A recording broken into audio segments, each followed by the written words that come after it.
Good afternoon, Rosemina.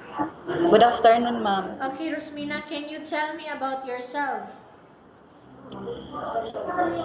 I'm Rosemina Jadjuli single, 27 years old from Hulusulo. Okay, I have a few questions for you to answer, so let's start. Why do you want to work as a maid?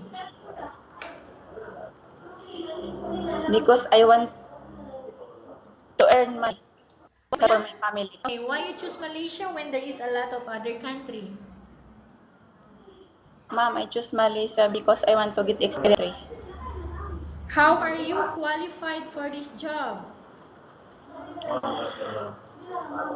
Ma'am is hardworking. May I know what your educational level is?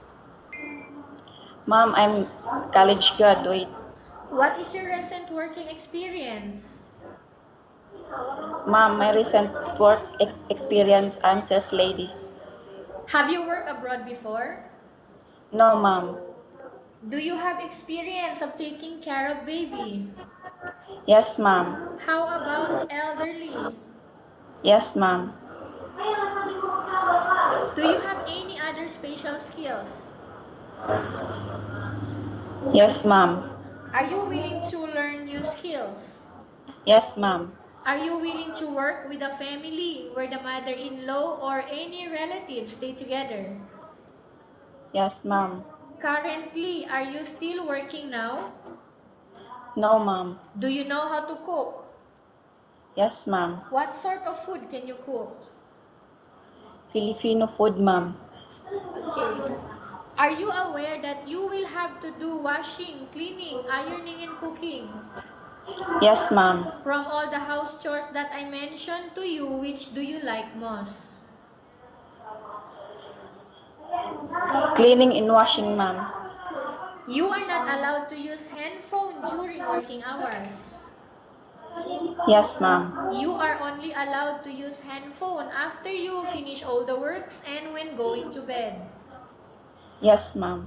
You are strictly needed to surrender the handphone to your employer in the morning, and your employer will return back to you once you're going to bed. Yes, ma'am. If ever your employer finds out that you're abusing of using your handphone and it's affected your work performance, your employer will confiscate your handphone and you are not allowed to hold it anymore. Yes, ma'am. Instead, your employer will allow you to call to your family 3 times in a month. You only allowed to bring normal phone and you are not allowed to bring smartphone. Are you agreed for the terms and condition? Yes, ma'am. Are you agree to the rules and regulation for the handphone? Yes, ma'am. How many years is the contract as you agreed and understands? 2 years, ma'am. Can you describe for me your ethics, your attitude? My attitude is friendly, honest, and helpful, ma'am. Okay. Do you pay any placement fee for you to come to Malaysia to work as a maid?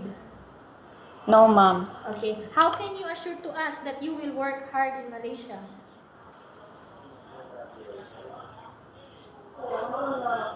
I will I will hardworking, ma'am. Can you promise not to use the telephone without the permission of your employer? Yes, ma'am. Can you promise not to put on makeup but to dress properly while work? Yes, ma'am. Can you promise not to invite friends and relatives without the consent of your employer? Yes, ma'am. Can you promise not to ask for advance salary from your employer under any circumstances? Yes, ma'am. Do you really understand of the rules and regulation of the agency? Yes, ma'am. Do you pay any placement fee for you to come to Malaysia to work as a maid? No, ma'am. Do you have any history of sickness, breast cancer, or any other illness? No, ma'am.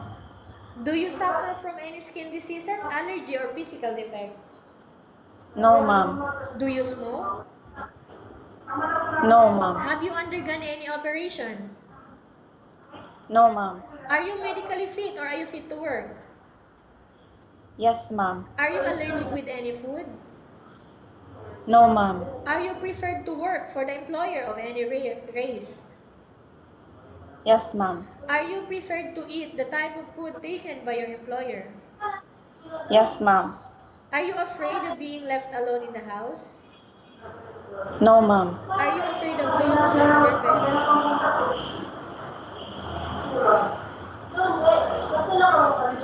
Are you afraid of dogs or other pets?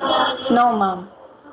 Can you promise to work according to instruction from your employer? Yes, ma'am. Do you have any immediate family working in Malaysia? No, ma'am. Okay, Rosemina, we have finished our question section. Let's go to case study. I have a case study for you and I want you to answer me truthfully. Upon arrival in Malaysia within 6 months only, if ever any of your family members passed away, what will you do? I will finish my contract. And then? I will send the money and I will get the call to tell them. Okay. Again, tell us about yourself and why do you want to work in Malaysia as domestic helper? I'm friendly, honest, and helpful. And I choose Malaysia because I want to get experience in this country. What do you want to tell to your employer who are watching your video right now? Good morning, ma'am. I hope you chose my video. You choose me. I will work hard for you. I will follow your rules and regulation. I will do everything for you. Okay, thank you very much, Rosemina. We will update to your agency if there is any selection made by the employer. Thank you, ma'am.